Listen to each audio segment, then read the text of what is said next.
Live everywhere. Daily Co's Radio on netrootsradio.com presents David Walton. Kagro in the Morning Show.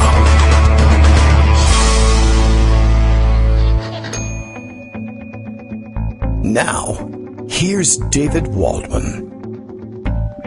Hey, good morning, everybody. How you doing? Thursday is upon us. Thursday, March 26th, 2020. And so, hey, happy birthday to my stepmom. Okay, I don't think she's up and listening, but what the heck? Thought we'd throw it out there anyway. I think we should just do the whole thing should be birthday messages at this point. And send in your notifications, because what else are we going to do? Really, we're all stuck inside. Daily Ghost Radio is live now, and I'll go find out what I'm doing by reading the morning tweet from Bill in Portland, Maine. It says I'm live now, so I must be. Kagro X, that's me, David Waldman, and Dr. True. Greg Dworkin, our own Twitter Dem from Connecticut, won't, look at this, ready for this one, won't assuage all of your Mar-a-Lago virus worries, but at least you may come away knowing the proper way to pronounce assuage. Now, what do we think about that? Assuage? Because there's a debate going on now. I've always heard it assuage, but you know, what do I know? I never know how to pronounce anything. So, okay, yeah, I mean, there's a huge debate now raging in the Twitter stream about this. People, we need to focus on, I don't know, probably on how to pronounce Zeynep Tufekci's name at some point. We'll probably be doing that one again. Let's see, plenty to catch up on today, even though you haven't been out of your house in maybe a week or something like that. I'd be interested to know a little bit about your stories, about how you're coping with those things. You can send those along. We can update everybody. We just spend the time. 2 hours would probably cover all the people willing to share their stories on the KITM hashtag. We could certainly share all of those. And, wow, well, this debate is still going. So maybe this will occupy everybody for the entirety of the show. Let's see. What else is new? I don't know. Major pandemic news, sort of across the country kind of a thing. Maybe you've heard about it. The news about it is in Pocket. The news about it is in my Twitter feed. We'll catch up on all things. I've been going crazy watching tutorials about how to handle things. And, you know, as with most things, the more you learn, the more you realize you haven't been doing correct or haven't been doing it all. And it induces panic, sometimes late at night. Not panic per se, but, you know, it's, I watched a video. I'll share it with you because I stuck it in Pocket because I got a couple of pieces that have run in Daily Coast for the last couple of days, which I think are helpful if perhaps you're confused about these things. One I picked up on yesterday that caused me to reevaluate how we're doing our shopping and how we're bringing our groceries into the house. Like I think I've said a couple times, seems like the best practices that I've seen come from people who have dealt with having immune compromised folks in their homes at some point in the past. Although I think a lot of it may be overkill for dealing with this virus, which isn't, you know, after all, any sort of, you know, it's not poison and it's not a targeted killer that can sneak into your house like a ninja. It has to kind of come in numbers, and you have to help it take root. But it's not like, you know, one particle that got on the inside of your windows is going to do the trick and do you all in. But, it was a little worrisome. I was watching yesterday's, a video in yesterday's post by Jen Hayden, Scout Finch on Twitter, of course. Watch a doctor demonstrate how to safely bring groceries home during the coronavirus crisis. And I guess this is sort of not exactly a maximalist approach, which I guess would include not bringing anything into the house. But it's methodical and maybe more than most people are going to be willing to do, but a good basis for evaluating how you bring groceries into the house and deciding what you can and can't handle in terms of sanitizing everything, and that may direct you to different shopping choices while you're in the store, if you're in the store. And, it's valuable for that reason. So, good information. And interesting just in terms of, we still have sort of mixed results in terms of the science with respect to how long a coronavirus, how long the organism can live on different surfaces. And I've seen sort of different results for packaging and cardboard, that sometimes as little as an hour, sometimes as long as 24 hours. But it's relatively short-lived on the cardboard packaging. But remember how much cardboard packaging you're bringing into the house from the market. I also read another story about how worried should you be about bringing packages when you order things online, bringing them inside. And that, too, no cause for serious panic. I guess the real problem is for the people who handle nothing but packages all day long from unknown origin. And so hopefully your UPS and FedEx people are wearing gloves and washing their hands frequently, as you ought to be doing as well. But boy, you could really go crazy cleaning things up, that's for sure. Luckily, a lot more people have a lot more time on their hands, although a lot more people have more time than they need. About 3 million people have much more time than they were counting on having on their hands as they made their application for initial jobless benefits. And if you've seen the chart of yesterday's or last week's initial jobless claims versus the rest of unemployment insurance history, well, it's a bit of a shocker, and it makes the 2008 financial collapse look like nothing. So keep an eye on that, and I figure, $600 or so should do it for everybody, and it'll probably fix the economy. Greg Dworkin is here to give us more, and he's typing it all out, apparently. So good morning, Greg. How are you? I'm fine, thank you. So you want to talk about the collapsing economy or the dire coronavirus stuff? Is that or cat videos? I mean, door number 1, door number 2, or door number 3? Can cats get coronavirus? Dogs, I understood from the beginning, could not. Cats, how are cats? It's just like any pronouncement about must or all or some or none. I mean, for the most part, dogs don't, although there's a single case report of a dog that did. Cats are just sort of licking their paws and cleaning their claws and saying, what's this got to do with me? Yeah. They don't communicate their illnesses all that well. They can. Dogs are better if you're pregnant, you want to stay away from kittens, for many reasons. Because there's all sorts of things that you can catch. But coronavirus doesn't seem to be one of them. All right. And there's plenty of cat videos going around about cats leaping onto keyboards while people are trying to Zoom or FaceTime from home or whatever your favorite video conferencing thing is. And actually, some of them are pretty funny. Well, that's good. Yeah, there's great collections of because the rest is not funny. True, and so you comfort yourself with what you can. And the New York Times stepped in it. They went full peas in guacamole on this. Well, the New York Times, to advice about how to use social media is about as good as their political reporting. I mean, it is sort of interesting, right? How do you use this newfangled social media? Let the old media. It's the tech people. They're supposed right. The important thing is that when you have a light in the back, make sure it doesn't glint off your monocle. That's something to watch out for.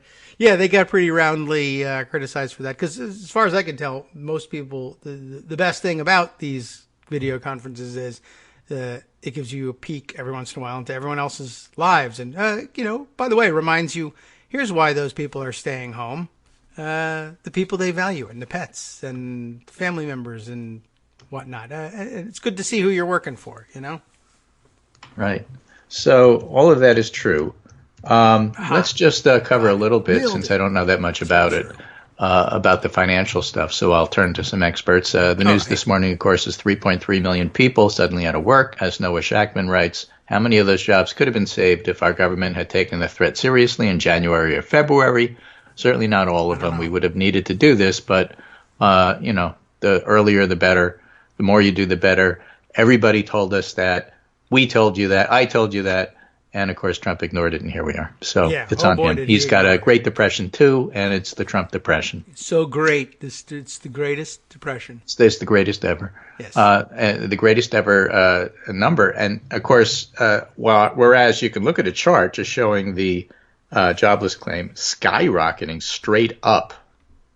The chart's ridiculous. The chart's ridiculous, but, of course, so are the numbers. Wow. But Ben Castleman tries to make some sense out of it.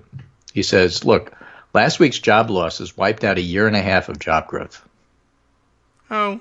The past 2 weeks' claim alone would push the unemployment rate to 5.7. And these numbers understate the scale of the problem. And here's why. As bad as they'll be, and as bad as they were, they are not reflecting the full scope of the problem.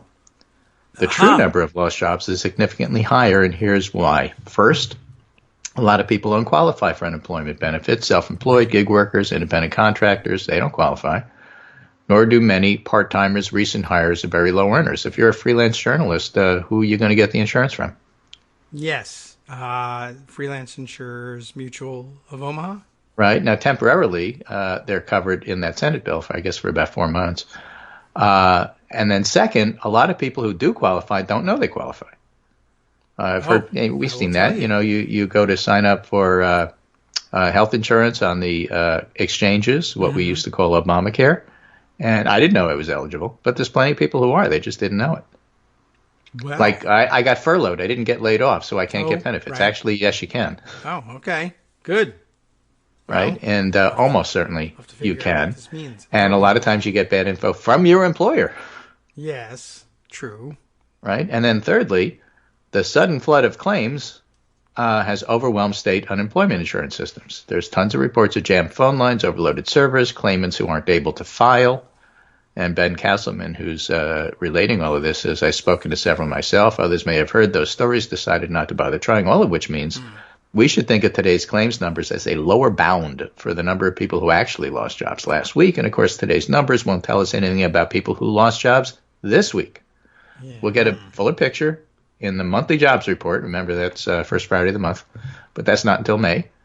And the data in next week's jobs report was collected 2 weeks ago before the worst of the layoffs. And all that said, today's numbers will be some of the first hard data on the scope of the jobs crisis. Is certainly worth paying attention to.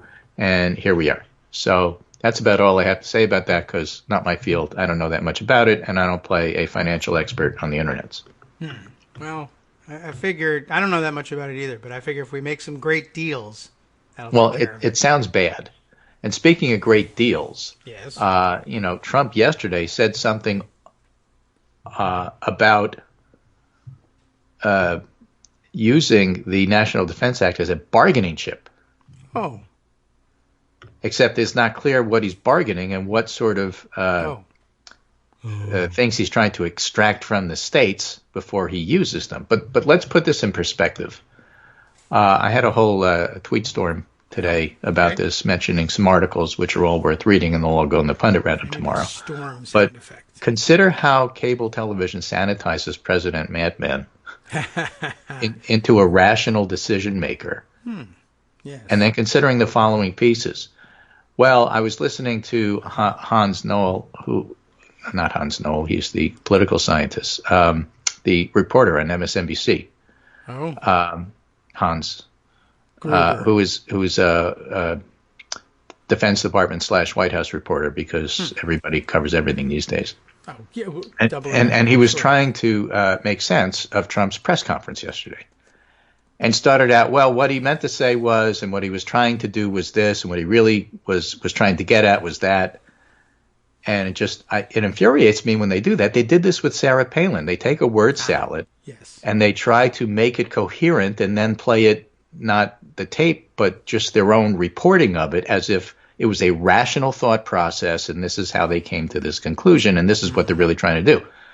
So consider the following pieces, for example. All right. President Man has his daily press conference, and we're arguing about whether it should be done live because we know he's spewing misinformation and he's using them as campaign rallies, not as public service announcements and not as public health briefings. Right. What he should do is separate them.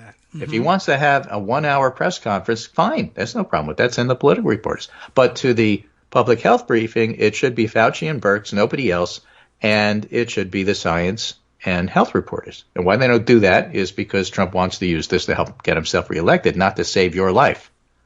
So let's make that clear. So we have the sanitizing of what he says. And then just to give you an idea, here's the headlines for the following pieces to put that in context. Managing mental health challenges faced by healthcare workers. Neil Greenberg and colleagues set out measures that healthcare managers have to put in place to protect the mental health of healthcare staff. And it's all about moral injury. Terms that we fancy. learned from the military during the wars. I mean, imagine yourself a soldier, good guy, sent there, trying to do your mission, protect your buddies, and you have to kill people, and then you hate yourself. Yes. Because you had to kill somebody, and that's not what you want to do, but you have to. And so you can call it PTSD, and you can call it a whole bunch of other stuff, but it's a mental health issue that absolutely needs to be addressed. And now imagine it's not just the military, because this moral injury could take place anywhere. So now you're an Italian doctor in Italy, and you've got to triage everybody under 60 onto the vents and the ICUs, and over 60 you leave out in the hallway. Yes. And it's so busy, and you don't have time to think. You just do it. But how are you going to feel in a week when you have that one day off if you survive? That's moral injury. And that's what's going on now in New York City, not just Italy. So New York now City. we have a Washington Post article, hospitals consider universal do not resuscitate orders. Worry that all hands response, like everybody rushes into the room if you code. You can't do that because, firstly, you're busy, and secondly, you just let them go, and then you have to do something else because you don't have time. That's what's going on. 13 deaths in a day, an apocalyptic coronavirus surge in a New York City hospital. That hospital is Elmhurst, one of the hospitals I rotated through when I was a resident. I know the hospital very well. It's a wonderful place to take care of the community. The poor go there, the sick go there. In the days before we had these telephone translators from AT&T, where you have two phones and and you pick up and you just dial in, I want Swahili. You could do that now. But in those days, that's not how it worked. The way it worked is over the loudspeaker, you'd hear anybody speaking Swahili, please go to the delivery room immediately. And then, patients and volunteers would just sort of show up and help translate for you because there was 150, not exaggeration, different languages on any given day spoken at that hospital. Well, yeah, okay, that's tough. It's an amazing place. 13 deaths in a day. Hospitals in the city are facing the kind of harrowing increases in cases that overwhelmed healthcare systems in China and Italy. This is from the New York Times. New York Post, worker at New York City Hospital where nurses wear trash bags as protection because they ran out of gear. And Trump is on TV promising that we have enough tests and we have enough gear and we sent 1 million masks. And this is the reality. It's not getting to those places. So is that what he's doing in terms of negotiating with the states? I can send you stuff, but you have to give me something in return. You have to suppress your unemployment numbers. What is he asking for? Well, they didn't suppress their unemployment numbers, I don't think.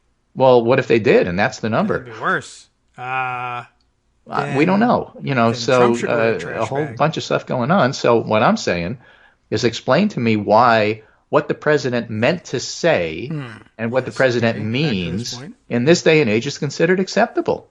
Tell us what he's actually saying without cleaning up the word salad and contrast it what he said yesterday and then the day before and then a week ago. And then contrast that with the reality. That's what you should be doing. What the president meant to say is that in a rational fashion, he's doing that. No, he's not. He's trying to get himself reelected, and that's all he's doing. And doesn't he really know what he's saying? He's trying to con you. It's bullshit. Yeah. Well, true. So, do us a service. Don't do us a disservice. And this is especially cable news. With the presidential pivot nonsense, while people are literally dying. And they're dying on the streets of New York City, except not in the street yet. They're dying in the hospital. They're calling for refrigerated trucks because they need extra space for things, storage. People. So don't cover him live. Cover him like you've learned to do his campaign rallies because that's what these are. If you cover him differently, he'll have to change his behavior. Just like when his campaign rallies were canceled, he had to change his behavior. You have to adjust to that, too, because you'll have to pick up the new thing that he's going to try to BS you on. He is a con man, and you have to adjust to the con. And you have to do this on a continuing basis because he's not going to stop. But what he will do is change how he does it, and you just have to keep up. So every time you think you're saying what the president meant, instead say what the president said. And I don't know what he meant because you don't. Yeah. Well, it's and impossible. When you're supposed to be an authoritative reporter telling us what happened, get real. You're failing us as badly as the federal government. That's my rant for today.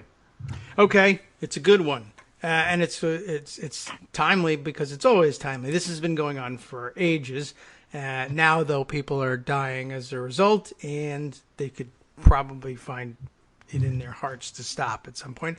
There is a little bit of a change in the tide in terms of carrying there are some awakenings, small awakenings in the media world about not carrying his press conferences all the way through, or not carrying them live, or break away. We'll come back to you if he makes news, or we'll come back when Fauci's on. Yeah, small progress. Those things are good because it's better than no progress. But right, and also these briefings are getting shorter.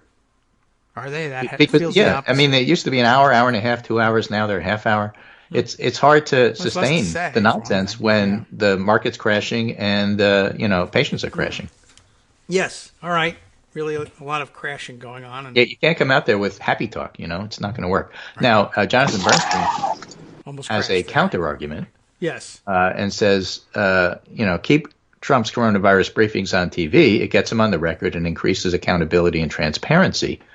But in the middle of the article, he makes the point that, but what Trump should do is separate his press conferences from the public briefings and let Fauci do that, et cetera, et cetera. And of course that's true, but you're not going to change the behavior unless you change the way you cover him, is my point. Yes. You can force that, not by forcing him to be a different person than he is. He is a madman and a malignant narcissist, and nothing you can do is going to change that.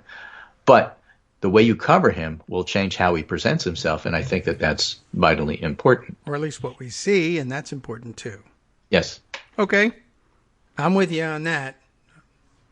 No problem there. Okay. So, other things to worry about? Well, Molly Jong Fast writes in the Daily Beast today, don't worry, America, Jared Kushner is going to save you from COVID-19. Boy, I doubt Having that. conquered Middle East peace and innovated America to within an inch of its life, the Trump son-in-law is now taming COVID-19, and, Ivanka's helping too. Good. They're not working on a tennis pavilion? During the latest installment of the daily briefings from Andrew Cuomo, which are very well worth watching, usually happen around 11 or 11:30, Cuomo said he spoke with Jared Kushner. You know Kushner, the president's son-in-law, Molly writes. The president's son-in-law is a member of the president's task force, but he's not a doctor or an elected official. In fact, he has no experience handling pandemics or any medical background whatsoever. He doesn't know about science or medicine, but Cuomo must appeal to him for help from the federal government. Yes. And one of the biggest questions we've all been puzzling over is why won't the president invoke the Wartime Defense Production Act to force companies to make ventilators? He signed 2 executive orders citing provisions and then refused to use them. And then later it was revealed Trump refused to use the wartime law reportedly after corporations successfully lobbied Jared Kushner. Meanwhile, Cuomo holds continued pressers that have the same refrain again. We need the federal help and we need it now. Yes. And he's not doing it. So why is Kushner doing this? We don't know. We don't know. Yes, no, I don't know. I just said in a row. Yeah. For all of it. I mean, I guess I could see why they'd be lobbying against it. I don't know why they're listening, but it just it seems like for the I alone can fix it. I can get things done, make great deals. Certainly the image he wanted to project, that he would do these things regardless of political correctness or who stood in his way. Yeah, well, look, I mean, here's my beef when you get down to it. Okay, I told you about what's going on in New York City, and that's the future for all of us soon. Hooray. Okay, because New York's the epicenter. What happens there is, speaking of that, you heard about the Rand Paul-style incident on JetBlue. Folks, if you get a test, yes, all right, because you feel like you're ill, and you feel like you need to get a coronavirus test, and you have the ability to get one, and you get that test, do not go out in the community with your usual activities of daily life until you get the test results 3 days later. Mm-hmm. Yeah, that's a good point. That's I don't know why stupid. People do it's that. Rand Paul stupid. Yeah, wow. Okay? If you get the rude. test, stay home. So this guy gets the test, and then he does whatever he does, and then he decides to fly from New York to Florida, and he's on a JetBlue flight, and in the middle of the flight, his doc texts him, by the way, you're positive. Huh. Yeah, well, I guess people just don't know what they're doing. When you get the test, you get a discussion from the person who did the test along with a printed sheet saying self-isolate until you get the test results. Things not and everybody's ignoring it. Yeah, I I mean, my only guess is, there's a little bit of, la la la la la. I can't hear you, so I'm not positive. Hello. And then why did you get the test? It's a crucial test that people are literally dying for. Why did you get it if it's not that crucial? I don't know. I'm curious about what these people, who they are and what they do. My best guess at an explanation is that they say, well, obviously they get a test because I think I have coronavirus. I better get a test. And then they say, if I'm told I have coronavirus, where do I want to be when I start isolating myself? Which is not the right answer. It's you are where you are. That's where you isolate. And people say, well, Florida rather than New York City. Or I don't feel that sick. Yeah. So what happens is New York and Florida are epicenters because there is some traffic back and forth, except the governor of Florida is now trying to stop that. If you go down to Florida from New York, you have to isolate yourself for 14 days. And I think they're trying to think about how you do screening at the airports, except what if you want to drive there? It's crazy stuff. But we're not only talking about, I stopped the whole problem here because I put restrictions on China. Yes, right. Did you put restrictions on Florida or New York? What about California to Arizona? What are you talking about? Yeah. The governor of Florida, amazing that now he's tough. Now I guess if you arrive on a plane from New York, now can you tough. say wait till Tate Reeves in Mississippi gets involved? Oh boy, yes. The local areas try to close stuff down the way the rest of us are doing, and Tate Reeves ruled all of them. Yeah. And by executive order made everybody an essential business. Therefore, you don't have to close. Yes, I think no. Actually, is the real answer to that. If you look at him, he looks like he's 12 years old. I wouldn't know. Anyway, if you get a test, stay home until you get the results. Yeah, don't infect the entire JetBlue airplane. If the governor of Florida says you can't come in, you have to self-isolate, you should immediately go, woo, spring break, and see if he lets you in. I'll go to Minnesota. That'll fix the problem. Okay. Hi, everybody. It's me, David. Let's change things up from the old fundraising pitch for just a minute and talk instead about how you can be a part of our show. If you've got a smartphone or any other electronic recording device, why not sit down and record a segment for us? Read us an important article and give us your take. Read one of your own original essays, or even just give us your commentary on something you'd like to share that's important to you. Then send the file to me at kagrox@gmail.com, and I'll try and work it into the show. Short segments, a few minutes in length, are easiest to fit in. And of course, I can't always guarantee that I'll be able to play everything, but if you've ever shouted at your radio or TV about something you wish was being covered, here's your chance to change that. Make the show your own. Send your submissions to me at kagrox@gmail.com.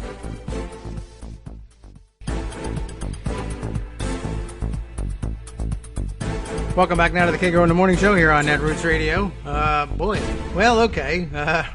Couple more stories to circulate, I am sure. What else is on your plate today, Greg? Certainly. Well, in addition to Rand Paul becoming the poster boy for being a jerk, as he should.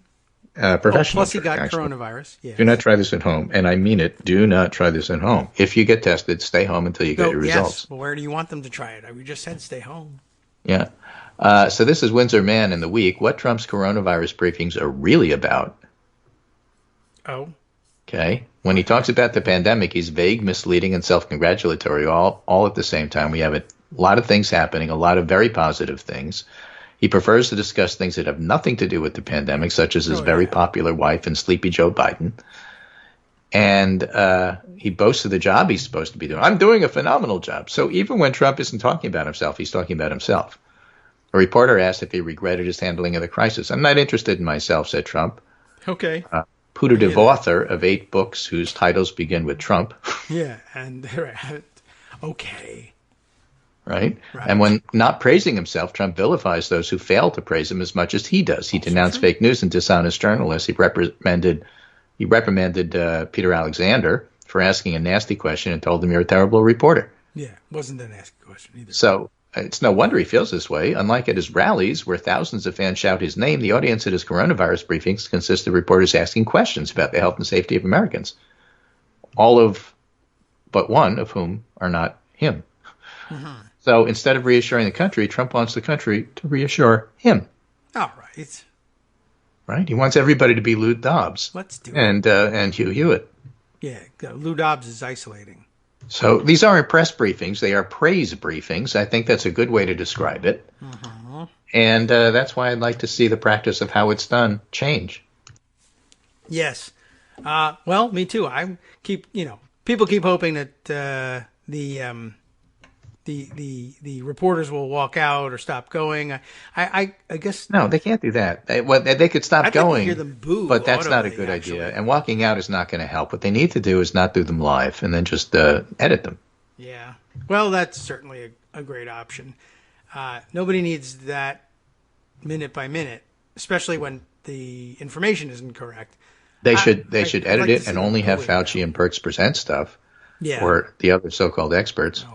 Azar really screwed up so much. I mean, the more that comes out about how they botched this whole response by blocking things or ignoring previous memos or guides as to how this should be done, it's just awful. Yes. And by the way, there's a very interesting discussion going on the right side of the spectrum for the people who write articles about what pro-life really means. Because you've got this problem. You're supposed to be pro-life, but at the same time, Trump wants to kill Granny. Right. And so if you're a conservative, you're going to come down on the side of, well, of course you're going to have to kill Granny because, otherwise the president's wrong and we can't have that. Right. Well, what does that mean to be pro-life if you're pro-Trump? Nothing. There's an article here by Jim Swift in the Bulwark, the Let Elderly Die chorus. Some conservatives, including supposed pro-lifers, say we should quit social distancing. Is it the economy they want to help or the president? Yeah. Right? In the case of the coronavirus pandemic, some Republicans and conservative commentators have begun to make an argument more radical than people will die. It's that people should die. Mm-hmm. And that's, for example, Dan Patrick, Britt Hume. I mean, there's a number of people who are out there saying, I think it's terrible that the economy should tank, and I'm willing to die for that. Yes. Widespread sentiment among right-wing commentators. And why? Ask yourself why. Sure. Why is this? I don't know. I mean, I guess it's just they want to be contrarian and pro-Trump, I guess. But for everyone who said that, go back and Google them and see what they wrote about death panels. Right. Well, that's one thing you can do. Certainly. Yeah. I was noting yesterday, I have yet to see someone say this that I think does anything essential. I mean, it's a brave stance to think. It reminds me of the keyboard commandos of the Gulf War. But right. Now, it's interesting that social media is taking some of the stuff down. There was a tweet from the Federalist, and of course, we don't know who pays for them, about how it's a good idea that everybody get together for a chickenpox party except with coronavirus. Yes. We've heard that from other quarters, but well, they put it up and it was taken down and saying this is dangerous and you can't do that. Yeah, I loved the way it came down. It was reported by people as violating the Twitter terms of service. Both killing people or suggesting that you kill people is in fact violating the terms of service, which is nice to hear. Yeah, I mean it's the broad interpretation of it that we've always demanded, and really for Trump tweets, and they just won't do it for his. But okay, so start small. The Federalist is a good place to start. Yeah. Yeah, so that we've got the inside story of that tucked away if we feel like getting to that. Yeah. Anyway, our friend Jen Hayden, Scout Finch on Twitter, points out with this record 3.28 million Americans filing for unemployment, how come people aren't talking about economic anxiety? Oh, have they lost that?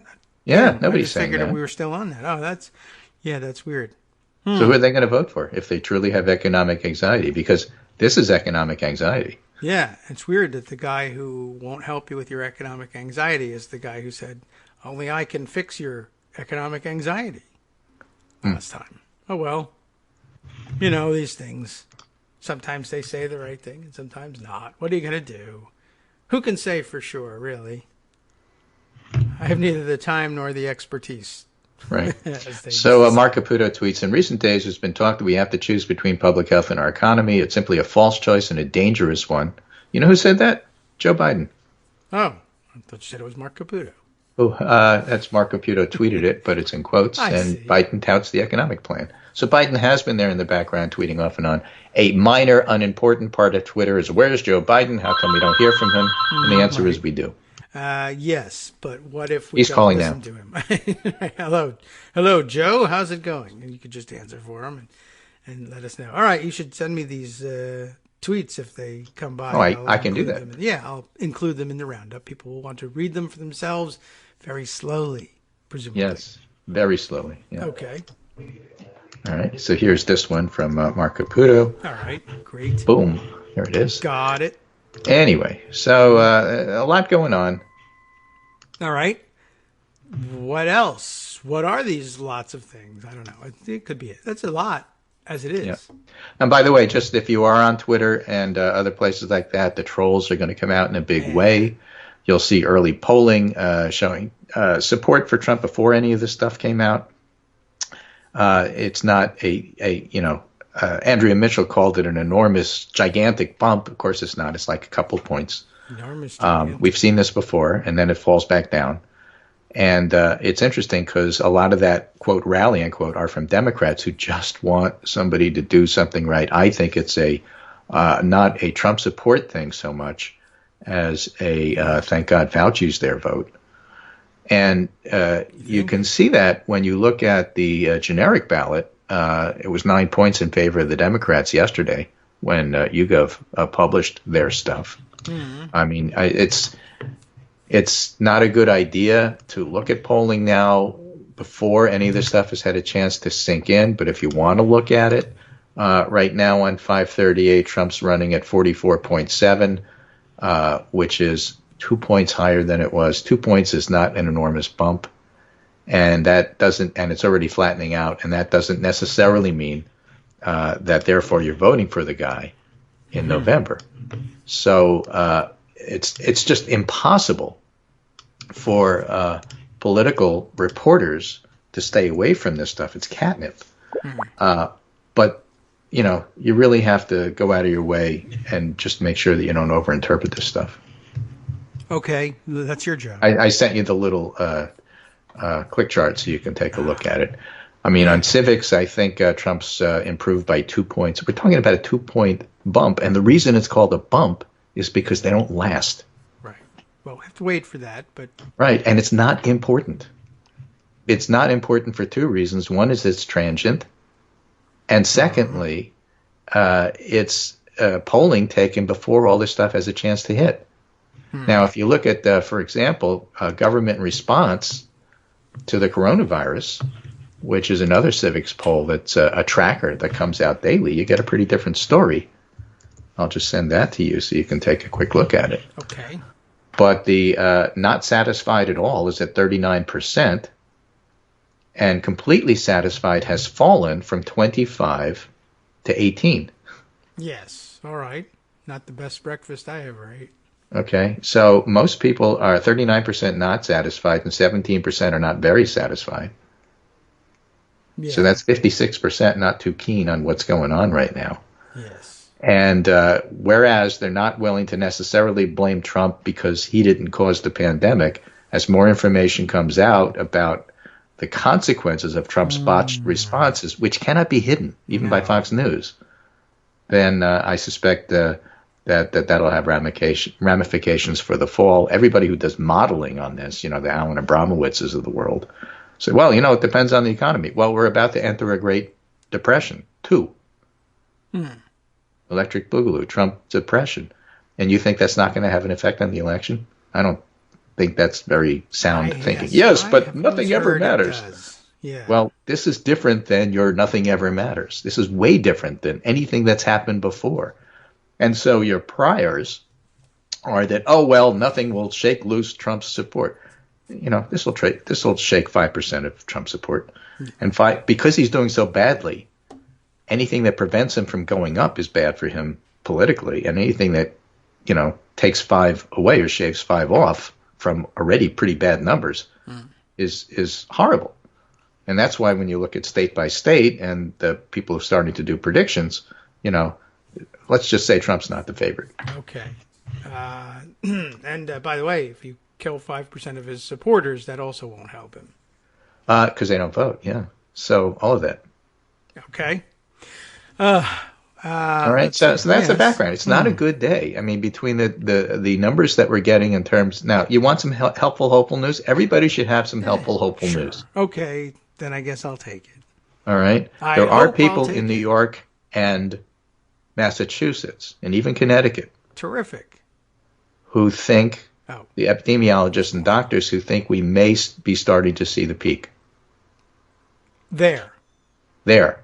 Got But it. those places started first. Right. And they've done pretty good clamping down on social distancing, except for the Rand Paul jerks. Yeah, but that's Kentucky.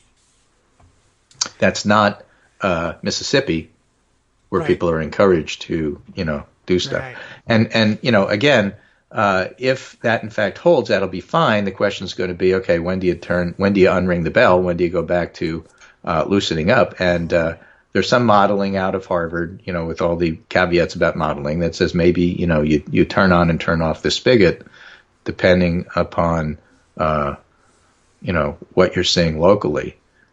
You still need to have protection for the Mississippis of the world who have virus but aren't testing and therefore don't know it. And I think one of the biggest flashpoints to watch, not just the moral hazard of being pro-life but wanting granny dead, is what's going to happen with evangelical communities who have Sunday church and insist on getting together. And this is going to be a huge problem for them. Now, some of the churches are cutting back and some of the churches refuse to. Yes. So, as the death toll mounts, the pressure to change is going to be there. Praying it away isn't going to be enough. And we're going to, wind up seeing that particular part of Trump's base, which he plays to constantly. That's why all of this Easter stuff. Mm-hmm. Resurrect the economy, because that's an image That's a good idea. that the, that the Trump base really likes. Yeah. But that's not sustainable. It's certainly, it's going to kill a lot of people if you try to do that. And it's not going to happen because the governors aren't going to let it happen. Trump doesn't have the power to turn the local economies on and off. And so, watching how people cope with that is going to be one of the absolute necessary things to watch. If they break from him with that, then they may well break on other things too. And that's where that 5% off the top may come from. So that's a future consideration. But don't freak out about the fact that, people like his response. Well, when people start dying, we'll see how much they like it. And now that we're getting the economic numbers, we'll see how much they like his response. Yeah, well, that's true too. We'll find out a response about that one. And it's interesting what Trump thinks he can and can't do. I mean, we've always thought that he had this fantasy vision of the presidency that he could do whatever he wants. And it's interesting that he thinks he can turn things on and off that really are in the hands of the governors, but at the same time, power that he actually has been handed, like the Defense Production Act. I can't do that because some friends of mine told Jared I couldn't, or they complained about it, and so I'm not gonna. But here he is standing there issuing orders to state governors as well, and I don't know. Well, he's not very smart. He's a really bad president. Anyway, that's my update for today. Okay. I just thought people should have an idea of what's going on. That seems like I'm they have certainly one. not claiming we've turned the corner, because we've seen plenty of times, and we see it in flu season all the time. You get a mini peak, and then there's a bigger peak behind it that you don't see yet. Yeah. So you got to take the good news where you can find it, but don't overread it. So far so good in terms of not having everything collapse all at once, and so far so bad in terms of what we're seeing in New York right now. What Trump needs to do is to invoke that Defense Act and get masks and get ventilators to New York City, who are making makeshift hospitals. In Connecticut, we're doing the same. And, this Not in Darien. the federal response simply is not enough. It's not soon enough. It's not fast enough. And it's not in-depth enough. And so all of these happy talk briefings really are doing the country a disservice. When I give you the whole description about what's happening in New York, to me, the bottom line is to ask yourself whether or not these briefings are preparing you for that. Yeah. Cuomo's they're are, not. and Right. Trump's are not, and it's that simple. Yeah. That's all there is to it. I guess I wonder also, am I missing the photos which should be coming in from all over the place of the drive-through testing centers in the Walmart parking They were lots? supposed to be up in 3 days. Where are they? I don't know. I haven't been driving into very many Walmart Google was parking supposed to lots. make a website where you can just click on and then get your testing. Where's that? Yeah. I don't know. I mean, Trump That says should be on these the things, internet. so you have to hold him to it. I get that part of what Jonathan Bernstein is saying. But what happens is he says stuff and people ignore it and move on, and then it's like he never said it. Yeah. Yeah. And then what? That's what con men do. Yeah. And that's why our reporters are failing us. They have to bring it up every single time. They should have a list of things he said that didn't come true and be asking him that. Yeah, I guess. I mean, I feel like that happens from time to time. And It does. Trump Like just one says, question at 25. It "That's should a be nasty 25 out of question," 25. Or, yeah, I guess that's true. I would Start like to every see question. them- I understand that we want to know what you're going to do tomorrow, but what about this thing that you said yesterday? Yeah, I don't know. I mean, I'd like to see how he dances around the answer for that, and I'd like to see people say, "Well, that's not an answer." Yeah, exactly. I'll give you another question, but yeah, I don't know. I think well, my goodness, Abby doesn't think so either. But wow, okay, well, that must be a huge squirrel you've got there, maybe even a bear in the yard. Everything all right? It's all right. By the way, these things are in fashion now, Greg, so it's okay to hear barking and such in the background. We pioneered that. Yeah, that's right. We were leading the pack. Although that was a big one. So just so people know, Scott, our garbage guy, always has dog biscuits when he comes. So she gets really excited when he comes, not just because it's a truck, not just because it has that beeping noise. Yeah, that'll when do you it by back up, itself. that beep beep when you're backing up. Yes. Whenever Abby My hears earth will that, she back knows over that me. she's going to get a treat. And the funny thing is, Ah. she hears it on TV, she starts barking. Well, that is a problem. That's the signal that she's going to get a treat. And do you have any on hand to just how are you pronouncing assuage, assuage? Are you assuaging? That's pronounced swage, but I was just having fun with some of our. Are you assuaging Bill in her Portland, with Maine treats? asked, yeah, how to pronounce about it. assuage. I read that one I out. said, assuage, it rhymes with triage. And everybody got all upset. No, it doesn't. Yeah, God save us from earnest Twitter, ladies and gentlemen. and Yes, we have that problem from time to time.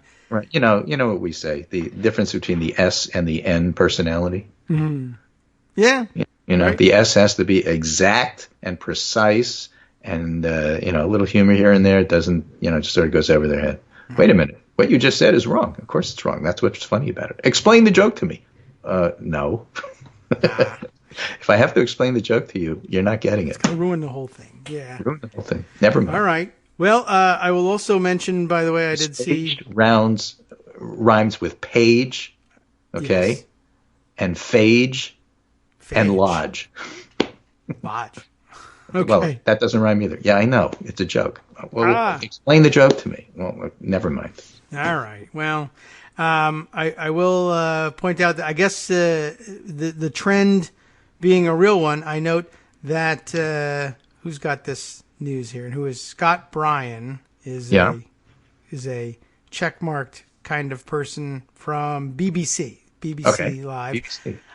Yes, saying he's reporting or tweeting, OMG, that's how you can tell he's tweeting rather than reporting. Our favorite family, they spelled favorite wrong. You know how they do that. Our favorite family have returned to BBC World News. It is the professor who did the famous Skype cast from South Korea during the Korean crisis. And, Yes, when and his the kids ran in kids, the room. the whole family, but they're intentionally and on camera and being interviewed, and I think it's making everybody feel great. And it's nice to see the kids again. So they're all doing well and not doing so hot with no face touching, but they're at home and presumably clean. So very nice. I was glad to share that today. So, this is by way of letting Abby know she shouldn't feel too bad. Right. So if you want to have a great example of how the stock market is truly unconnected to the economy, yeah, on the story of 3.2 million people filing for unemployment benefits, stock market went up. Of course. Yeah, well, you've told us why that is, the secret of the business mind. Job losses are great for the stock market. That's lower payroll for everybody. Exactly. Fantastic. Yeah, stuff we don't have to pay. It's fantastic. I mean, the reason all those people are unemployed is because all of those businesses said, we need to cut expenses. And when expenses get cut, stockholders say, that's good, I'm losing less money. and this stock is more valuable. I'll be able to extract more from the company, even though they're not making anything, because at least we're not paying all those worthless losers. That's the business mind on those things. So, Right. Yeah. Well, great time. What you should be doing is take all your unemployment insurance largesse, that extra $600 or whatever you might get, and obviously you just need to buy into the market.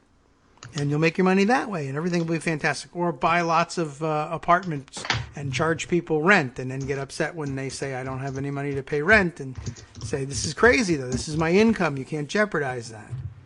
Mm-hmm. Another big story of the week. Yep. Okay. Anyway, so that's it for me. All right. I'll be back on Monday, and we'll see if we're all still here. Yes. And we'll see if people have figured out how to cover Trump a little differently than they're covering him right now. Yeah. Well, we'll find out whether we can convince them that it ought to be done. Yep. Okay. All righty. Take care, and Thanks. wash your hands. Yeah.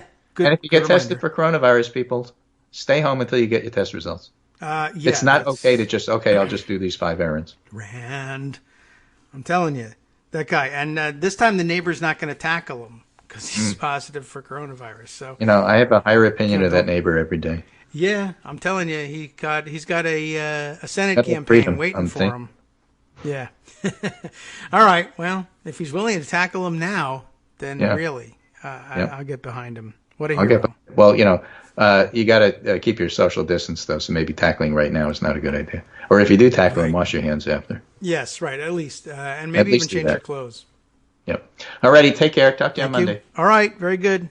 And all right, stay home for the weekend, relax, get your bearings. All right, let's see. Time for us to dive into Pocket and the Twitter stream and find all the things that I've been concerned about over the past hours and days. There's an awful lot.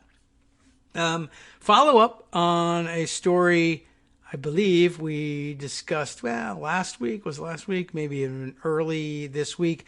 I just happened to see the tweet of our friend Blair Reeves, who has shared this one with us. And you may remember Blair is the one behind the Longleaf Pine Slate, the North Carolina organization, sweeping the state and flipping everything blue, if all goes well, but targeting some of the more flippable races. So do remember to check out the longleafpineslate.org if you want to find it on the internet, of course. But Blair just happened to be, I guess, following along. I don't know if it's a particular personal interest, but following along on the Peace Corps story that we shared the other day. The story was that we have recalled all of our Peace Corps volunteers from around the world, which is, perhaps the right thing to do in the wake of the coronavirus thing, although sometimes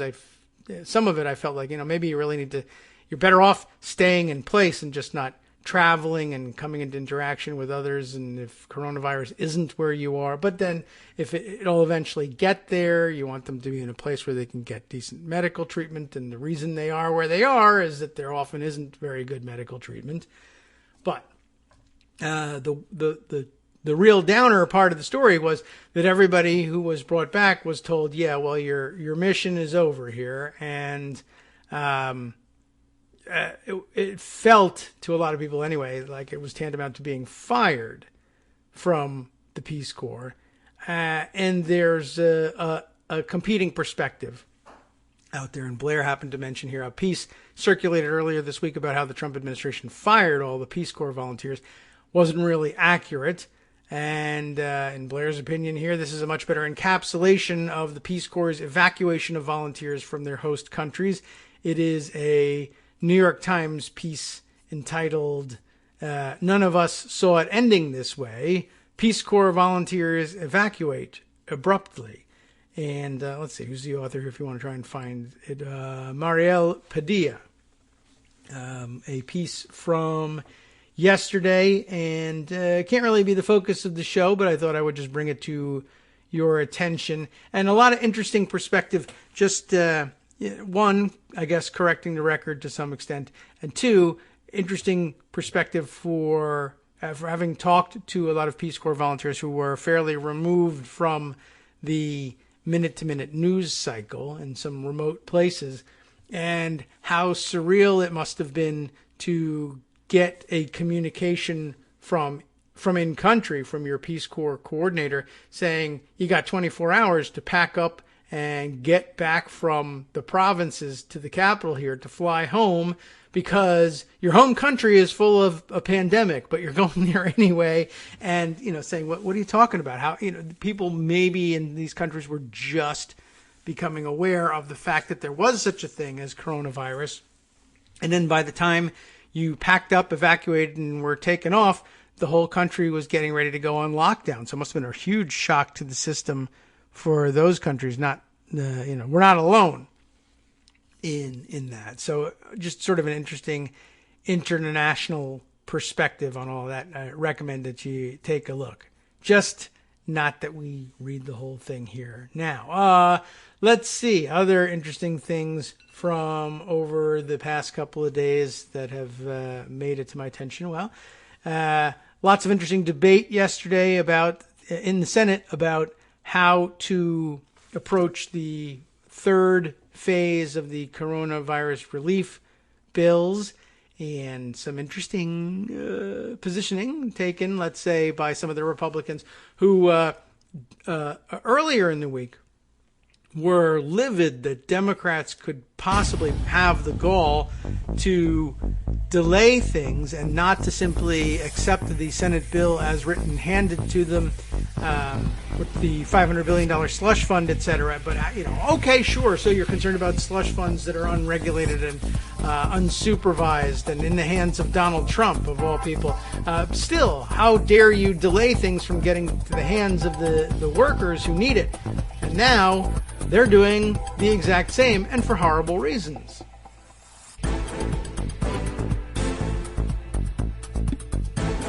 Welcome back now to the Kagro in the Morning Show here on Netroots Radio. Yes, so much to go over here, but all right, let's see. We're going to catch up on a couple of items. As I was mentioning, Senator Lindsey Graham, among others, standing in the way yesterday of getting things moving. But I don't know if they've had their concerns addressed or not, but amazingly willing to stand up in front of everybody and complain that, for one thing, that the additional unemployment insurance we might be offering people for delivering coronavirus economic shock relief through the unemployment insurance system. The idea was that you would be actually coming much closer to replacing people's full income rather than the 50% rations that we typically put you on for unemployment benefits. And in some cases, perhaps even compensate people beyond what they would otherwise have been earning, because there's going to be the additional economic pressure of losing your job, possibly staying at home, stocking it with food and cleaning and medical supplies, et cetera, et cetera. Huge out-of-pocket expenses for everybody in this. And they were standing up, whining, mewling, complaining about the possibility that someone could actually get compensated to a level higher than they were actually earning if they got laid off from their job. But, and in fact, Lindsey Graham was going on about, this creates an incentive for people to quit their jobs because they could get more money from unemployment than they were making when they were working, except, of course, if you quit your job, you're not actually eligible for unemployment benefits. And that's just the basic thing about how it works. If you're laid off, you can get it, but that requires, again, the state being able to confirm with your employer that your employer did, in fact, cut your job, lay you off. So, there's no way to fake being laid off, and you can't quit your job entrepreneurially and go on government assistance instead because it's so much better. Not to mention the fact that even at best, it's a short-term coverage. Perhaps I think someone was pegging it at about 4 months. So why you would quit a stable job, even for more money, but money that was going to run out very quickly. No one has really been able to explain, and it's because it doesn't make any sense. It's just they want to stand in the way of a bill that appears to be generous to regular people as opposed to bailing out massive corporations, some of which have no business asking for a handout at all. But all right, well, he was willing to put his name to it, and that's, it's one of the weird things that has happened out there. I did see a great comment on it, of course, via Twitter, where people make their great comments. Who's this? Johnny McNulty, who describes himself as writer and comedian, but you can't tell because he puts question marks after everything. Writer, comedian, contributor to things, but okay, we'll take his word for it and remove all doubt. I say yes, he is a writer and comedian, and he's got a clip here from The Hill featuring Senator Tim Scott. The pullout quote here being, "We cannot encourage people to make more money in unemployment than they do in employment," which, okay, whatever. And but the better point being Johnny's, of course. He says, "Gee, I wonder why giving people enough to live on comes out more than minimum wage." Okay, it's so weird. Like if we give people this extra $600 so that they can actually live during this crisis and stay home and absorb the job loss and also not go back out into society and raise the risk for everybody. And so we'll give you enough money so that you don't have to do that as a minimum basic that you'll need. Oh, but we can't do that because then they'll make more money than they were making when they were working. Like, again, I wonder how it is that when you calculate the actual cost of living, minimum wage doesn't actually cover it. What do you think we should be doing about that long term in terms of legislation? And of course, I guess that these Republican senators say, run away. I suppose that's what we ought to be doing. And why not? All right. Good comment there. Also an interesting subset of our problems pointed out by alert readers of, I don't know, what the hell is this? Reddit stuff, I guess. Reddit lends itself to these sorts of things. So I always have been fascinated by those things where people post the, am I the a-hole questions, and, then they describe a situation like, of course you are, but very often, of course, it's the other person, whatever. But a lot of them, the ones I see are clear cut because I don't read Reddit, and people only take the most egregious ones and screenshot them and send them around on Twitter. Here's the screenshot captured here. It is, well, in the words of our Twitter correspondent, Talia, who tweets under the handle of Itza Talia. Itza Talia. Get it? Right? It's Italian. All right. Well, anyway, now, of course, under the handle, the joke handle of Talia19, tweeting out this screenshot of the story. She summarizes this way: landlord whose sole income is being a landlord is freaked out their tenants can't pay rent. Perhaps landlord ought to get another job. Pull ye-self up by ye bootstrappies, as she puts it. All the grocery stores are hiring, right? So why not get a job bagging? That's the implication here. The screenshot is of the subreddit for real estate investing. And they plead with people, please help, in all caps. My tenants organized, and are saying they won't pay rent this month. All of them. What can I do? Someone please tell me this is going to be okay. I have no idea what to do. I own an apartment building in Houston with 32 units. That's sizable. This is my sole, all caps there, sole source of income. Boo-hoo, right? Tenants have apparently been talking to each other, and this morning they delivered a letter signed by every single unit saying they will not be paying rent for April and will continue refusing to pay rent until the coronavirus is over and they can go back to work. WTF am I supposed to do?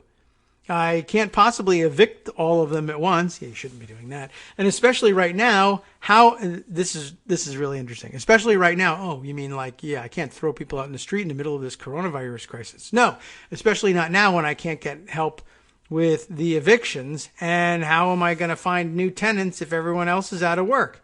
That's where their heart is. I mean, that's a true problem, but that's why you can't do anything. Is this illegal? This person asking, can I make it illegal? Who do I contribute to get this to become illegal? What do I do? Someone please give me advice. I am seriously freaking out over here.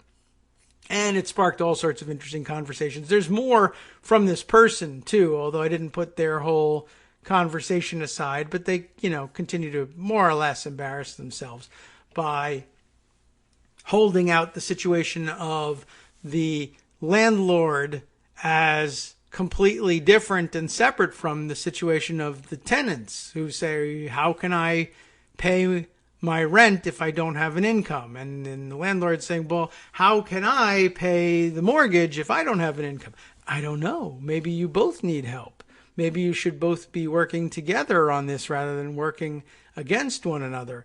Maybe you should see the commonalities in your problem instead of plotting how can I put the screws to other people who have the same problem, while I'm helping myself and other people similarly situated with their problems.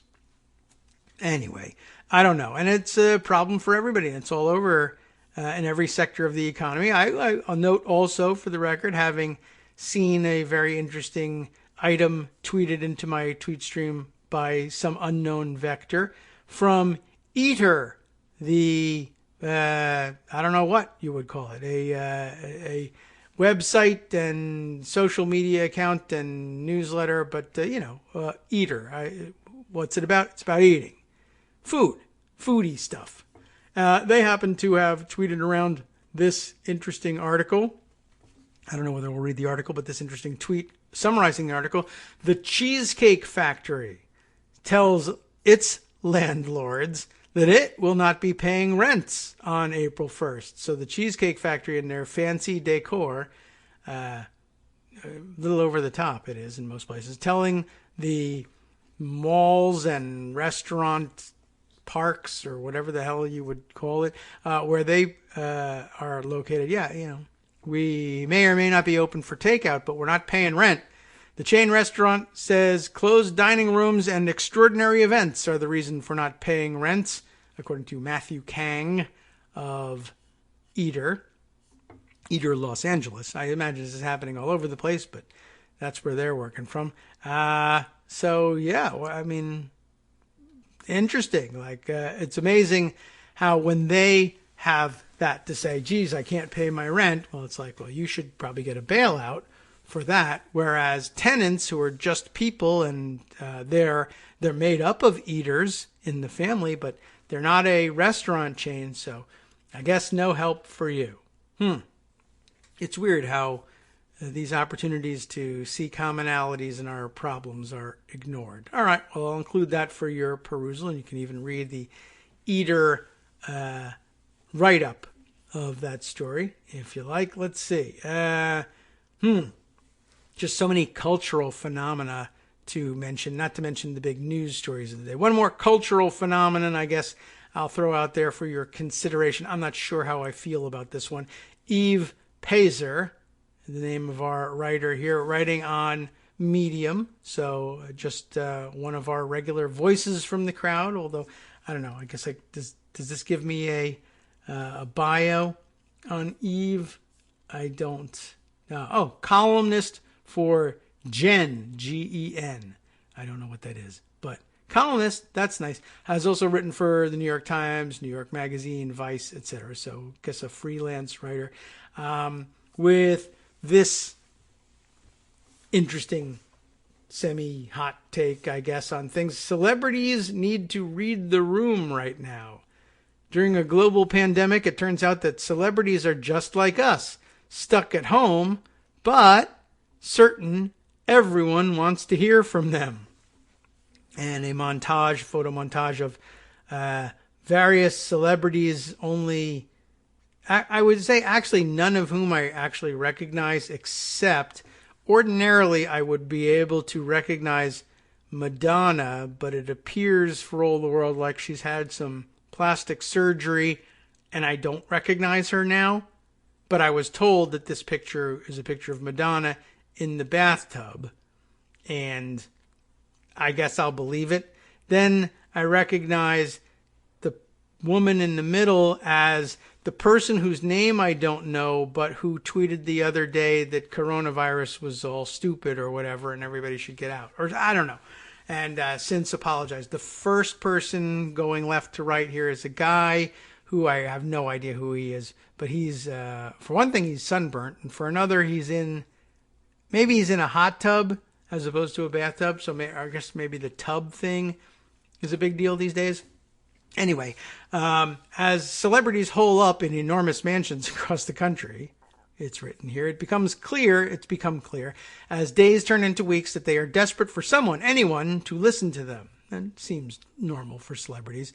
Broadcasting from their finished basements, wood-paneled kitchens, and enormous jacuzzi tubs, the coronavirus pandemic has established a new genre of tone-deaf celebrity content, one that is supposed to be uplifting, but instead reveals how deeply class privilege affects people who thrive on social nearness. But fake social nearness, I would say. We're all aching for entertainment, for something to distract us from this global crisis, but a bunch of celebrities singing John Lennon's Imagine ain't it. That was another of the early efforts that got some criticism.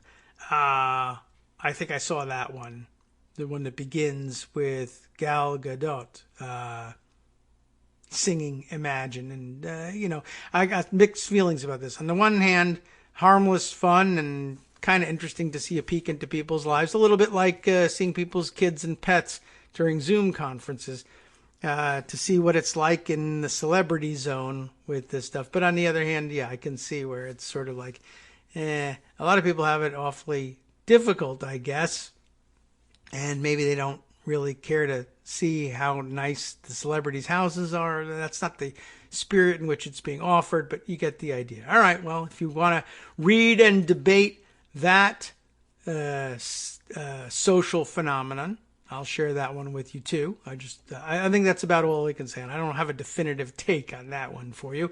Let's see. I'm going to check in on the latest information. I got a good source of information shared with me, and I saw some other people grabbing info from worldometers.info. Worldometer coronavirus information that appears to be a pretty reliable source, has worldwide and then by country, and then you can break down by region even further and kind of see what's going on worldwide and compare our country to the others. My my concern is that the numbers continue to creep up for the United States. I guess the current numbers for total number of identified cases now standing at 68,836, 625 new cases from today.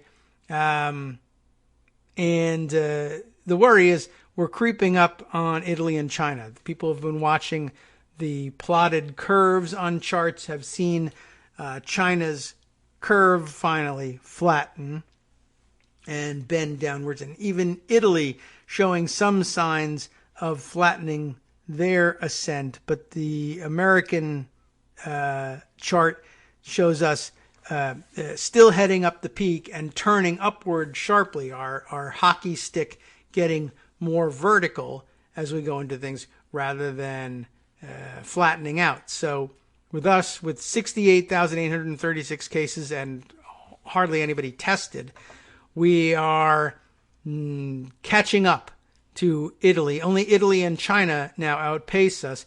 Italy with 74,386 cases. China still stuck, thankfully, gladly, in the low 81,000s where they've been for the past week or so, adding very few new cases each day. So it's looking like, given the rate at which our numbers have been accelerating, that, well, I guess we'll be number one, just like Trump said, and we are on pace to pass Italy and even China for the most total cases of any country in the world, probably by the end of the week. So I'll share that source with you if you want to keep an eye on those things and are just curious about where things are moving in other countries around the world as well. So they seem to keep things pretty up to date there. It's worrying, but it's news you're going to have to get used to, I guess. Let's see. Other things to share with you. I guess the top news story of the day appears to be, let's see, who's reporting is it that I grabbed for this thing? Politico certainly has got it. But the news of the day, headline of the day, is essentially boils down to this. The Obama administration appears, because it was a good and competent administration, to have left behind for the Trump administration an actual detailed and rather lengthy playbook of essentially what to do in case of a pandemic. That's the big problem. And guess what? They ignored it. Yes, just like the presidential or the PDB to George W. Bush, Bin Laden determined to attack in the United States. Forget it. We don't read it. It's a historical document.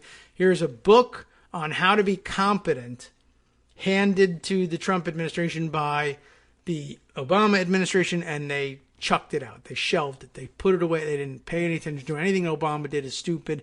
And then, of course, fired all the people whose job it was to say, what's in this book? Maybe we should know about it in case of emergency.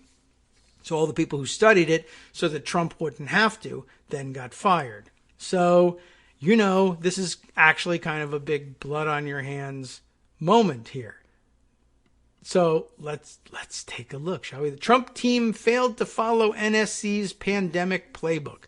The 69-page document, nice, finished in 2016, because Obama, provided a step-by-step list of priorities, which were then ignored by the administration. And now people are dying, and we got to do something by Easter, and all of this could have been avoided.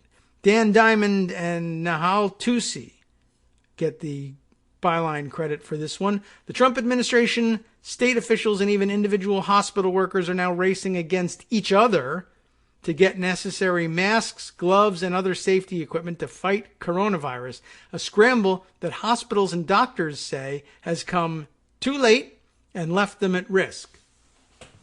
And we haven't had a chance to go over all the stories about exactly what's built into that sentence, which is that, when Trump says, well, governors and states ought to be trying to get this stuff, not the federal government. We can't be a postal clerk for state governments. The problem is that when they go and do this, you now have 50 states plus the District of Columbia and all the territories and everything else, and even localities within those states are now competing against one another to bid for whatever items are actually available on the market, as opposed to the federal government stepping in, demanding a lower price, a decent price, and then distributing it as best it can to the places where it's needed. You now have individual constituencies bidding against each other, driving prices up, and perhaps allocating resources to the places that have the most cash on hand or are willing to go the furthest into debt to get it, but not necessarily where those materials belong. Really not a good system. Just about the worst. Back to the story, though. But according to a previously unrevealed White House playbook, and why would you reveal a playbook about what to do in this exact situation?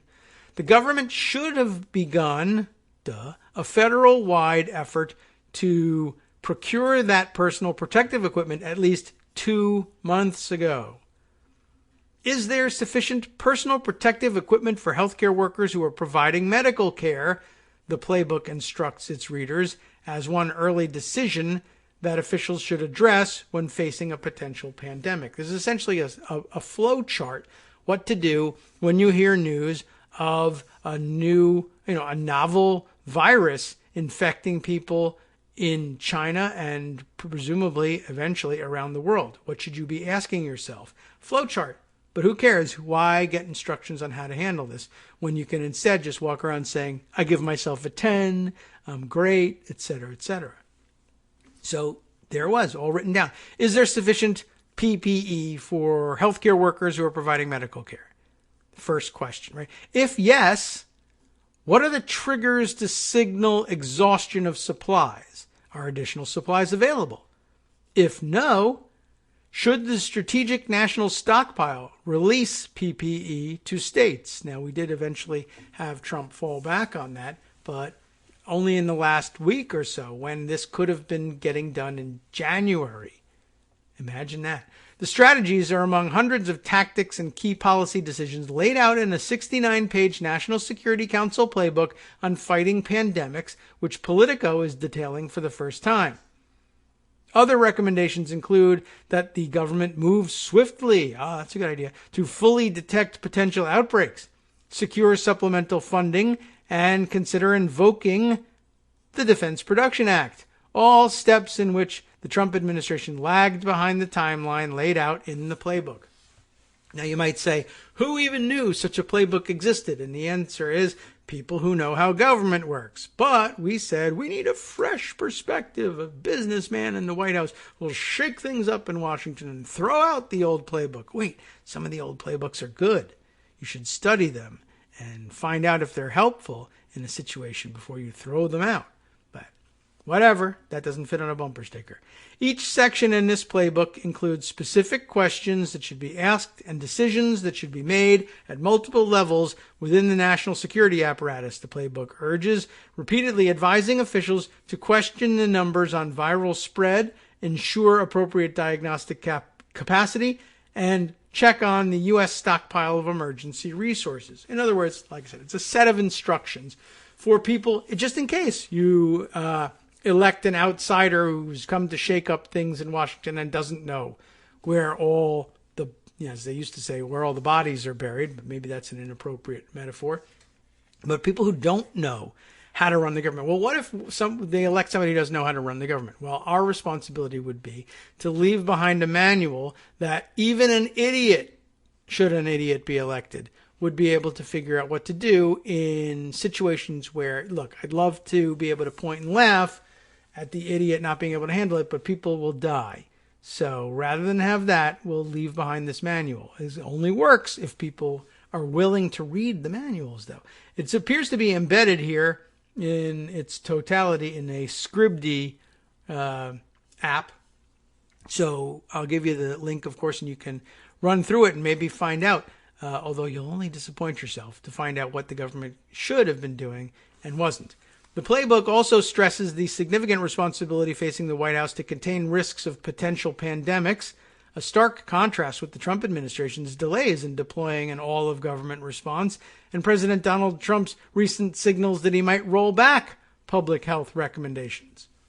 The U.S. government will use all its powers at its disposal, to prevent, slow, or mitigate the spread of an emerging infectious disease threat, according to the playbook's built-in assumptions about fighting future threats. Like, this book assumes you care or are competent or can read. But, all of those went out the window with Donald Trump. The American public will look to the U.S. government for action when multi-state or other significant events occur. And remember, these can be for things as varied as a pandemic about which we could do nothing or about which no one was at fault, or a terrorist attack or a bioterrorist attack, certainly.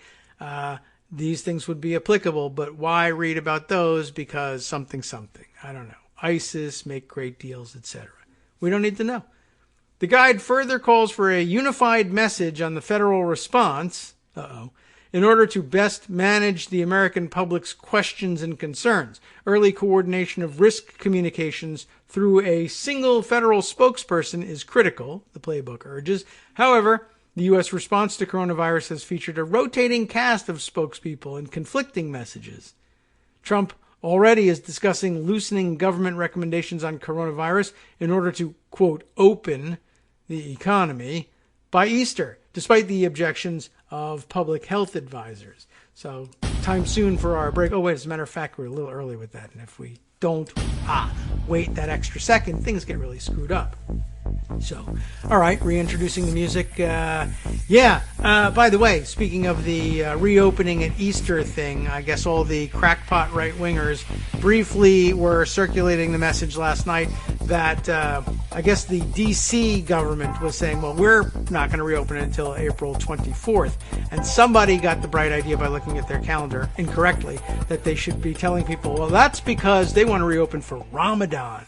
Hi, it's me, David Waldman, your host for Kagro in the Morning, and I've learned that I either need to update these announcements more often or stop saying that the announcements are brand new. What's not new is that this message, too, is a call for your support in keeping the Kagro in the Morning show on the air. My thanks go out to all of you who do support the show through your donations. The stats say that Kagro in the Morning fans download our program about 2,000 times each weekday, but our donors make up only about 8% of our daily listeners. Patreon.com, Patreon.com, makes it simple to make easy, secure, recurring monthly contributions to support our show. Patreon.com/KagroX gets you straight to our donation page. If we're helping keep you sane during the Trump era, consider what that's worth. $1 a day? 50 cents? One thin dime? We do about 20 shows a month, so pick a number, do the math, and head to Patreon.com/KagroX to let us know. Thanks again, everyone, for all your support.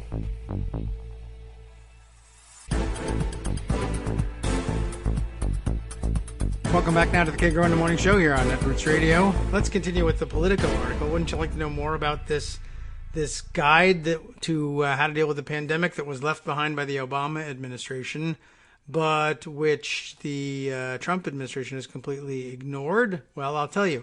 And I just got word from Scott, who says, I guess we lost the last bit of what you said. Well, I forgot the last bit of what I said, but I assure you it was awesome.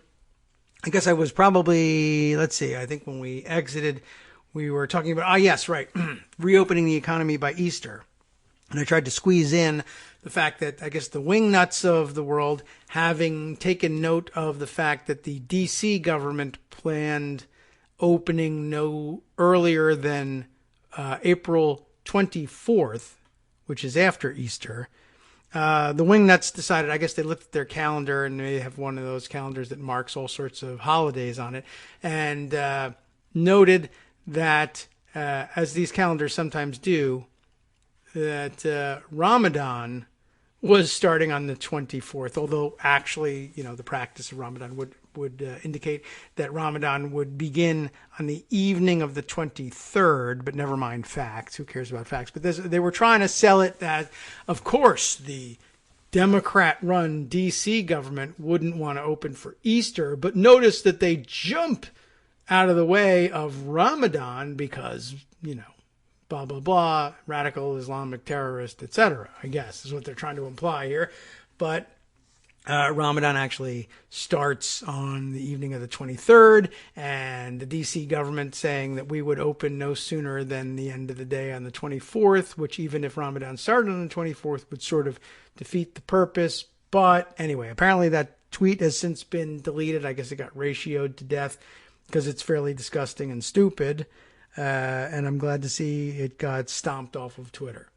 Anyway, picking back up with the Politico article, because I do think this is a key issue, certainly the biggest or most shocking story of Trump's failures of the day. The NSC, National Security Council, of course, devised the guide, and everybody who devised it and then read it later on got fired. It's like that horror movie about the videotape, right? If you know what to do during a pandemic, you're fired. If you read the book, you die. The NSC devised the guide, officially called, really is called, The Playbook for Early Response to High Consequence Emerging Infectious Disease Threats and Biological Incidents, but known colloquially as the Pandemic Playbook, across 2016.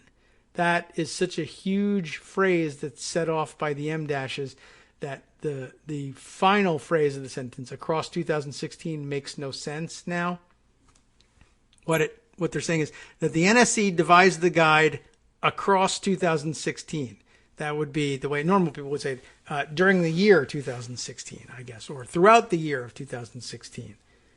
So now that you're back on track, the project was driven by career civil servants as well as political appointees, aware that global leaders had initially fumbled their response to the 2014-2015 spread of Ebola and wanted to be sure that the next response to an epidemic was better handled. Remember, Trump was complaining bitterly about Ebola because it was Obama handling it. So even at the time, I guess people were acknowledging, well, we could have done better elsewhere. Not that the United States did all that poorly, but that's only because Ebola didn't break out here initially. But okay, so a fumbled response, let's not have that happen again. Unless, of course, you want to have it happen again. But let's write down all of what we've learned and leave it for future administrations so that the response isn't bungled. And again, probably one of the things in the assumptions of the book is that people who got the book would read it or use it or store it in case they needed it because it looked important. And apparently that was one of our dumber assumptions. The Trump administration was briefed on the playbook's existence in 2017 because that's the way things work. Said 4 former officials, but 2 cautioned that it never went through a full National Security Council-led interagency process to be approved as Trump administration strategy. Tom Bossert, who was then Trump's Homeland Security advisor, expressed enthusiasm. Oh, we've got something. Enthusiasm. That's what it expressed. Enthusiasm about its potential as part of the administration's broader strategy to fight pandemics, 2 former officials said. So it was really just sort of we'll put 2 sound effects together. It was an acting enthusiasm at the point. All right. Bossert declined to comment on any particular document, but told Politico that, quote, I engaged actively with my outgoing counterpart and took seriously their transition materials and recommendations on pandemic preparedness. So I guess Bossert said, we'll keep it, put it on a shelf. The playbook was designed so there wasn't piecemeal thinking when trying to fight the next public health battle, said one former official who contributed to the playbook, warning that the fog of war can lead to gaps in strategies. These are recommended discussions to be having on all levels to ensure that there's a structure to make decisions in real time, said a second former official. An NSC official confirmed the existence of the playbook but dismissed its value. We are aware of the document, although it's quite dated and has been superseded by strategic and operational biodefense policies published since, the official said. The plan we are executing now is a better fit, more detailed, and applies the relevant lessons learned from the playbook and the most recent Ebola epidemic in the Democratic Republic of the Congo to COVID-19. It's an interesting claim. We'll see if it holds up. A health department spokesperson said that the NSC playbook was not part of the current coronavirus strategy.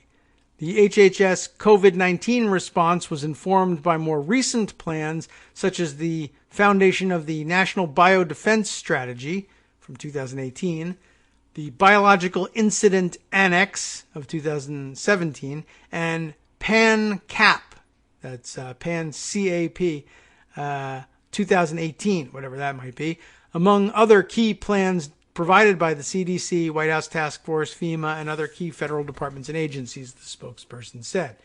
Trump has claimed that his administration could not have foreseen the coronavirus pandemic, which has spread to all 50 states and more than 180 nations, sickening more than 460,000 people around the world. Nobody ever expected a thing like this, Trump said in a Fox News interview on Tuesday. But of course, the fact that even if you threw the playbook out, the fact that there's a playbook tells you they did expect a thing like this. You just didn't expect it to happen to you.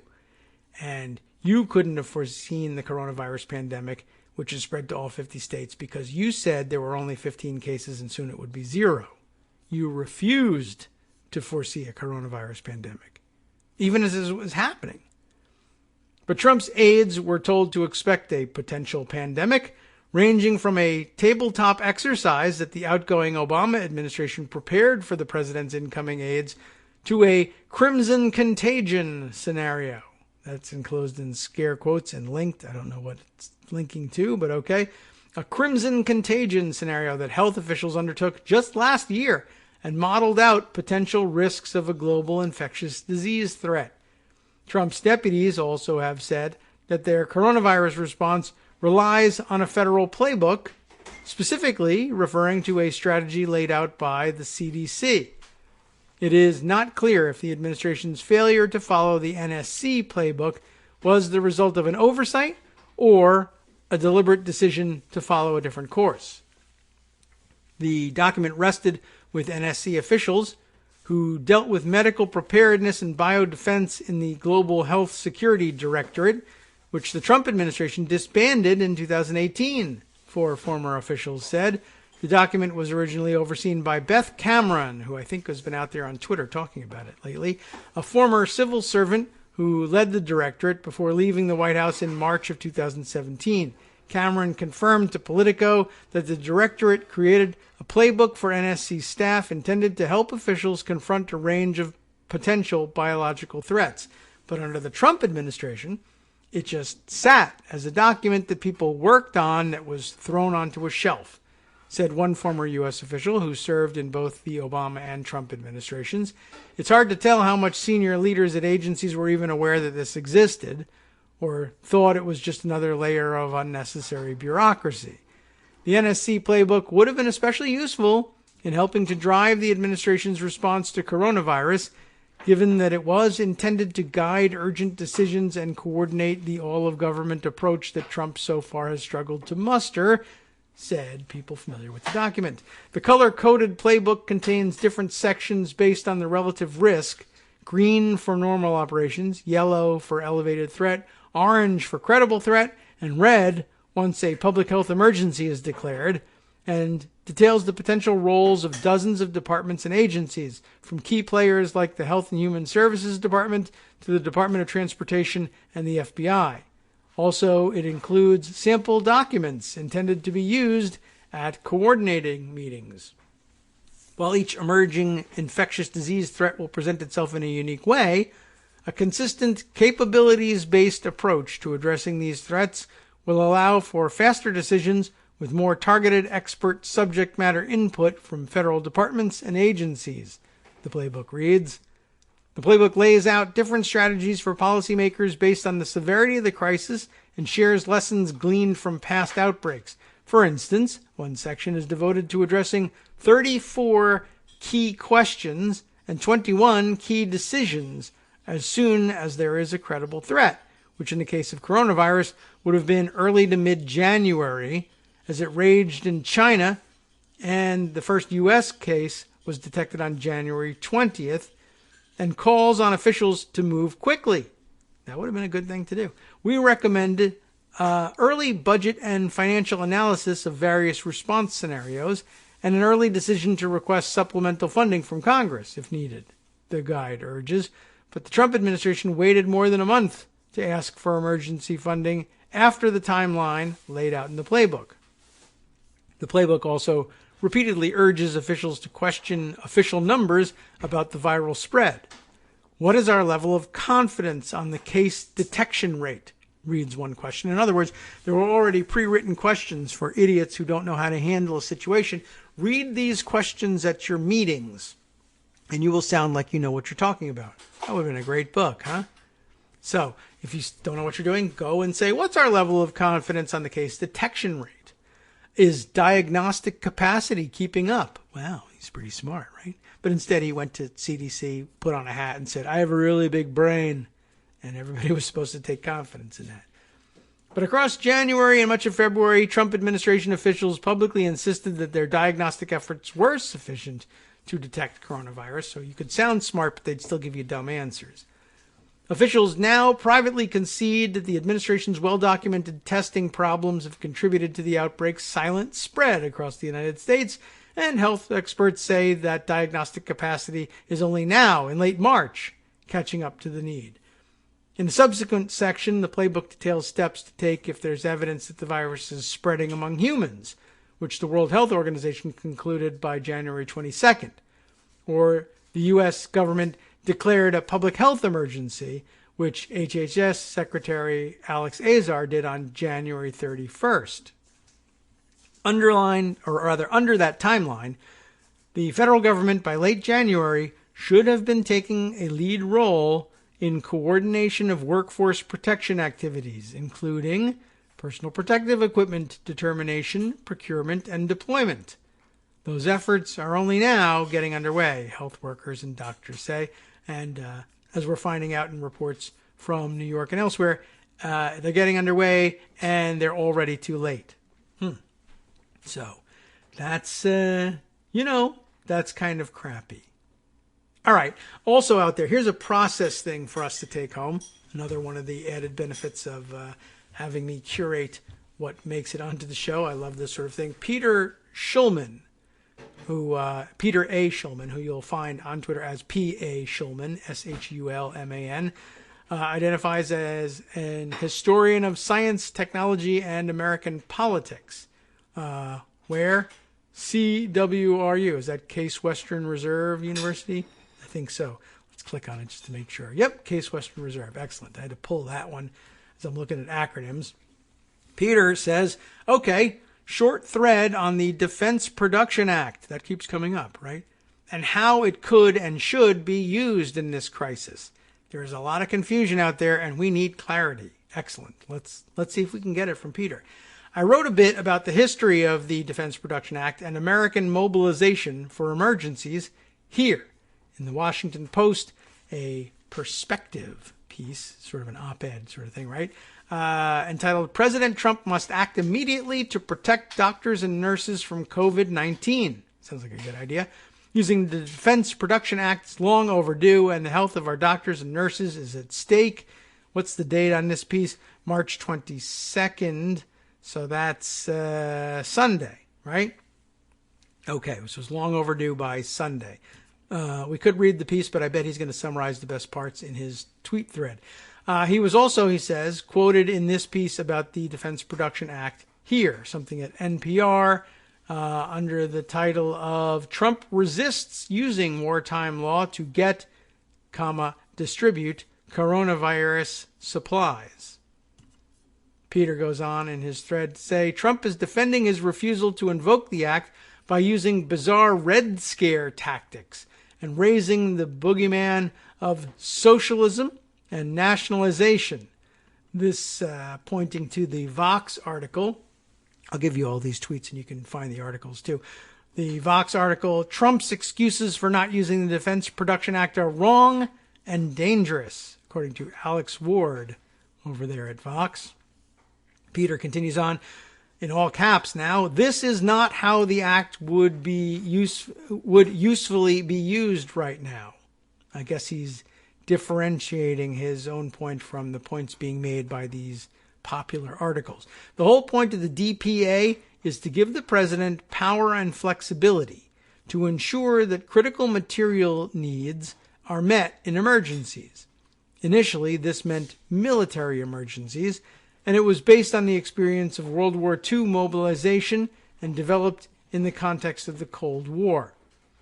We are in such an emergency. Hospitals and states are competing with each other for essential medical supplies, competition the president has perversely encouraged. Hospitals, as in New York City, lack supplies. Hospitals elsewhere may be hoarding for potential use when they get hit later. Meanwhile, production is haphazard and voluntary. Some companies that already make these supplies are trying to make more. Others that could produce them are dipping their toes in the water. Still others that could make them are not sure whether it's worth the investment. This is how it should work now. The president announces that from now until the end of the crisis, the U.S. government is the buyer of all essential medical supplies. Masks, gowns, gloves, ventilators, respirators, etc. Ooh, sounds like single payer for medical equipment.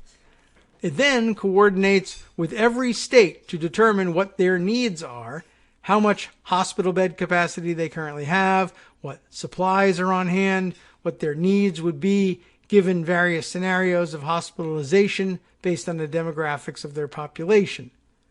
It should then turn to manufacturers and ask what raw materials and production equipment would be needed to produce the needed quantities. Next, it would try to match the demand with the supply, determining which, if any, inputs were in short supply, prioritizing according to need. It would then allocate the inputs to manufacturers, providing contracts and financial inducements to get companies to participate. Recalcitrant companies could conceivably be forced, but there's probably no need. There is plenty of reason companies would want in on these contracts and plenty of profit to be made. Then the federal government buys up all the key supplies and allocates them according to need. The states and cities hit hardest now get priority, then locations likely to be hit next, and so on. When the crisis is over, the government steps away. These contracts and terms can be written in such a way that it's worth the capital investment of the participating companies. This is not nationalization. It is not socialism. It's a system the U.S. federal government has long used in emergencies to ensure critical goods get produced and get sent where they are needed. I've seen plenty of speculation as to why Trump refuses to do this. He doesn't want to be on the hook for the consequences. He wants to be able to blame governors, pressure from self-interested companies and the U.S. Chamber of Commerce, a sadistic desire to see governors grovel. Maybe just a naive faith in the magic of the market. I have no idea. But this is a power he has to invoke. It's been done before. It will save lives. Not doing it is a recipe for further calamity. I think we probably could have figured all of that out ourselves, certainly, but it was nice to have it laid out coherently in a thought-out thread and to have some articles which are calling for the DPA to be invoked, but I suppose if they're not getting things quite right, it's important to have somebody with some knowledge set things straight. Although I don't know that those articles deviate all that much. I haven't read through them all the way. Deviate all that much from how he lays things out and suggests they ought to be done. All right, let's see. Other items to catch up on. Well, let's see. I happen to notice this one. I guess Rand Paul having gotten a hold of a coronavirus test, and people were asking, how did he get a hold of that test after all? Is it just that he's an important person and he got tested because of that? Well, the answer appears to be yes. I don't know how we were going to deny it at any point. But I just saw Alan Rupar making the same point. But Philip Rucker making the point yesterday by attaching a Washington Post article. Is it his own Washington Post article? Let's go take a look. No, it's not. But the article entitled "Politicians Jockeying for COVID-19 Tests Find Proximity to Trump is the Fastest Route." How interesting. Which makes it all the more difficult to believe that Trump either hadn't been tested or was refusing to be tested or whatever. Anyway, that an interesting line of inquiry all by itself. But Rucker points out one of the nuggets buried in the article that's fascinating all by itself. The tweet is illustrated, and I guess the article illustrated with a picture of outgoing Chief of Staff Mick Mulvaney speaking at CPAC. And you remember all the appearances that they made at CPAC and how many people got their coronavirus at CPAC or got exposed anyway.